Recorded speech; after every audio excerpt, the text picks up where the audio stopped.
السلام عليكم. أعلنت عدد من دول عربية والإسلامية موعد عيد الفطر 2024، وذلك بعدما تعذر رؤية هلال شهر شوال، ليعلنوا أن الثلاثاء المتمم لشهر رمضان المبارك والأربعاء أول أيام عيد الفطر.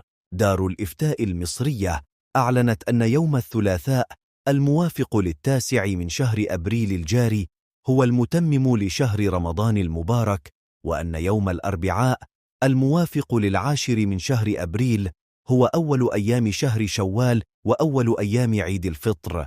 وكذلك اللجنة الوطنية لرصد الأهل في وزارة الشؤون الدينية الجزائرية أن أول أيام عيد الفطر المبارك سيكون يوم الأربعاء، وديوان الوقف السني في العراق أن يوم الأربعاء أول أيام عيد الفطر المبارك.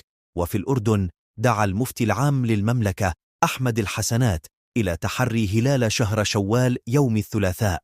والمجلس العلمي الفقهي في وزارة الأوقاف السورية أن يوم الأربعاء هو أول أيام عيد الفطر. وفي الكويت أعلنت هيئة الرؤية الشرعية تعذر رؤية هلال شهر شوال، وبناء عليه فإن الأربعاء هو أول أيام عيد الفطر المبارك. وهيئة الرؤية الشرعية في مملكة البحرين أن يوم الأربعاء أول أيام عيد الفطر، وكذلك الديوان الملكي السعودي واللجنة المكلفة بتحري رؤية هلال في الإمارات